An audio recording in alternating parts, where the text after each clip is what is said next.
She threw my business cards in the trash at Easter dinner, saying nobody cares.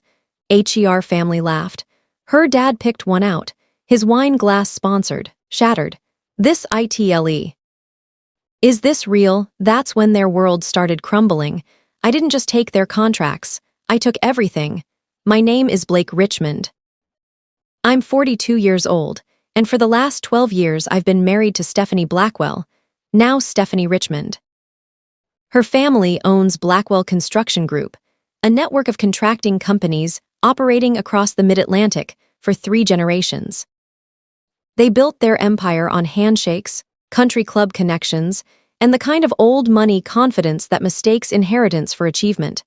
I came from nothing. My father was a concrete mixer operator who taught me that real power isn't loud. It's patient, it waits. It builds in silence while everyone else is busy talking. That Easter Sunday started like every other holiday with the Blackwells. Their estate in Fairfax County sprawls across 8 acres, the kind of place where the driveway alone costs more than most people's houses. I pulled up in my truck, the same Ford F-250 I'd been driving for 6 years. Stephanie hated that truck. Said it made us look poor. Inside, the dining room was set with china that probably cost more than my first year's salary. Howard, Stephanie's father, stood at the head of the table in a navy blazer, holding court like he always did. Her mother, Gloria, fussed over the lamb. And Uncle Francis sat in the corner nursing his second bourbon before the meal even started. I was slicing the glazed ham when Stephanie picked up the small stack of business cards I'd left on the side. Table. They were matte black, minimalist, clean, professional. What are these? She asked, her voice already edged. Business cards, I said. Just had them printed. She didn't even look at them properly. She fanned them out like a deck of cards and laughed. Did you seriously print these yourself? What is this, 2005? Her cousin Derek snorted wine through his nose. Even Gloria chimed in from across the room. Well, it's the thought that counts, dear. Then Stephanie did something I'll never forget. She walked to the kitchen trash can and dropped them in. Just like that, the sound of those cards hitting the garbage bag seemed louder than it should have. Nobody cares, she said, turning back to the table with a smirk. The room erupted. Derek joked about pyramid schemes. Gloria's sister asked if I bought them at an office supply store. Even Howard shook his head, wearing that tight-lipped smile he used whenever he thought I was playing dress-up in his world. I didn't react. Silence is a weapon. The longer you let people talk, the more they expose themselves. Then Uncle Francis pushed back from the table. He'd been quiet most of the meal, watching with tired eyes. He walked over to the trash can, bent down, and pulled one card out like he was retrieving something sacred. He squinted at it, adjusting his glasses. Then he went completely still. The wine glass in his other hand slipped. It hit the tile floor and the stem snapped clean off. Red wine spread across the white grout like a crime scene. Everyone stopped. Even the dog quit begging. Francis stared at the card, then at me. His voice came out hoarse. This title, he said slowly. Is this real? Nobody answered. He looked at me, suddenly sober. You're executive partner of Titan Materials Holdings. I nodded once. Stephanie's fork clattered against her plate. Wait, what's Titan Materials? Francis cut her off, eyes still locked on the card. You do know, Howard leaned forward, irritated. Francis, don't start with your dramatics, but Francis ignored him. Titan just won the Eastern Seaboard infrastructure contract, he said, his voice shaking slightly. The one every major contractor was bidding on. He looked at Howard. You know who lost it. We did. The room went silent. Francis pointed at me. And you're telling me he's the one behind it. I reached for the sweet potatoes, calm as ever. It was a competitive process. Stephanie stared at me like I was a stranger. One of the younger cousins finally asked, What's an infrastructure contract? Nobody answered. I took another bite. The ham was overcooked. Not terrible, but nothing special. What wasn't forgettable was the exact moment Stephanie's family realized they'd been sitting across from someone they never bothered to see. Howard's face went pale. Gloria's hand trembled as she set down her glass. Derek wasn't laughing anymore. and Stephanie just kept staring. Francis still held the card, his hand shaking. "How long?" he asked quietly. "Long enough," I replied. That's when I knew I wouldn't have to say another word that night. The silence would do the rest. Francis caught me on the back terrace 20 minutes later. The others were still inside, probably trying to piece together what had happened. The April air had a bite to it. "I thought Titan Materials was a shell company," he said, breath coming out in small clouds. "Rumors, ghost bids, no public board." He looked at the card again. "You're the executive partner." I nodded. "My God," he muttered, running a hand through his gray hair. "You outbid us on the Eastern Seaboard project. Highways, bridges. Supply chain integration. We closed last Monday," I said. His mouth fell open. "We spent 14 months preparing that bid," Francis said quietly. "Howard mortgaged 2 properties to finance it." I let that sink in. "You've boxed us in," he said. "We've been sourcing concrete, rebar, asphalt through your network for 8 months without knowing it. We're dependent on you now, for materials, pricing, everything." Inside, someone laughed. "Probably Derek." Francis stared back through the glass doors. "And he's still mocking you like you're nothing." I shrugged. "People see what they want to see." Francis studied me for a long moment. "You're not going to tell him tonight, are you?" "Would it change anything?" I asked. His jaw tightened. He knew the answer. "It would humiliate them." I took the card back from his hand and slipped it into my wallet. "They've had that opportunity all night." I didn't wait for a response. I stepped back toward the house, leaving Francis alone on the terrace with his thoughts and his scotch. Inside, the noise felt distant. The laughter, the clinking glasses, the smug conversations. It all felt far removed from reality. I found Stephanie in the living room, talking to her mother about some charity gala. She barely glanced up when I approached. "Leaving already?" she asked, distracted. "Yes," I said. "Early morning tomorrow." "More empire building," she said, using the same mocking tone she'd carried all evening. I smiled. "Something like that." I kissed her cheek out of habit and walked out. The truth was, I hadn't planned to bring those cards. They'd been sitting in my truck for a week, fresh print run, because the old title was outdated. I slipped them into my jacket pocket on a whim. What they didn't know, what they wouldn't know until much later, was that Titan Materials Holdings had finalized 4 major acquisitions that same week. Not just the federal contract, but the companies supplying aggregate, concrete plants, steel fabrication, and yes, the asphalt production facilities Blackwell Construction depended on. They weren't about to learn who I was. They were about to learn what I owned. And it wouldn't come in a headline. It would come in an invoice. By Monday morning, whispers had turned into phone calls. Stephanie's phone wouldn't stop buzzing. She sat at the kitchen island, coffee untouched, scrolling through messages that had gone from casual to frantic overnight. Her cousin Rachel sent a link to a Business Journal article. Another cousin forwarded a screenshot from LinkedIn. Then came the call from Jennifer, the family's self-appointed keeper of gossip. "Steph," Jennifer said, breathless. No greeting. "Tell me this isn't true." "What isn't true?" Stephanie asked, still scrolling. "Your husband. Did he actually take over Summit Aggregate?" Stephanie laughed, but it sounded hollow. "What? No. Blake's still running his materials consulting thing." "Consulting?" Jennifer's voice jumped an octave. "Stephanie, Summit is gone, absorbed, folded into something called Titan Materials Holdings. Effective last week. Their emails are bouncing. Everything's been redirected." Stephanie stopped scrolling. "Wait, you're serious?" "I work procurement for Foster Industrial," Jennifer said. "We source through Summit. Half our Q2 inventory was supposed to come through them.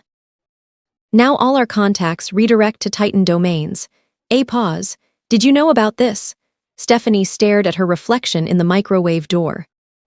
"No," she said slowly. "I didn't." Jennifer hung up without saying goodbye. Stephanie set the phone down carefully, like it might explode. The house felt too quiet, too still. She stood and walked to Blake's home office. The door wasn't locked. It never was. He never needed locks. His laptop sat open on the desk, screen dark. She hesitated, then moved the mouse. The screen lit up, no password. He'd never bothered with one at home. She didn't know what she was looking for. Maybe proof this was a mistake, some mix-up with similar company names instead. She found a folder labeled Q1 Acquisitions, confirmed. She clicked. A spreadsheet appeared. 43 companies listed. Summit Aggregate, Riverside Concrete, Continental Rebar, Keystone Asphalt. Everyone showed the same status. Integrated, Titan Materials Holdings email threads followed, all ending in at Titan Materials. Com. An internal memo welcoming 8 new regional managers, names she recognized from her father's vendor network. Her throat went dry. Then she heard it, the shower upstairs shutting off.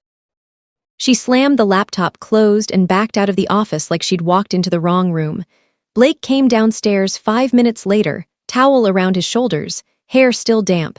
Calm as ever. He didn't look surprised to find her standing there. "You went through my files," he said, not a question she couldn't answer. He walked past her into the kitchen, poured himself coffee, added nothing, took a sip.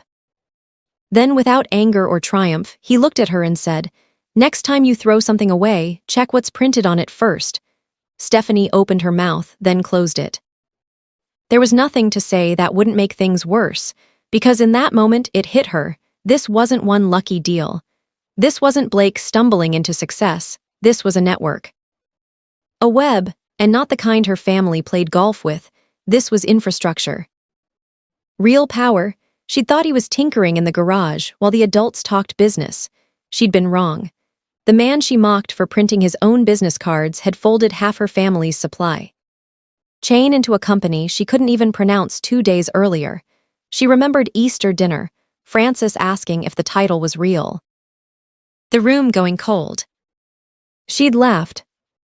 Tried to brush it off. Francis hadn't laughed, and neither would her father once he saw what was already unraveling.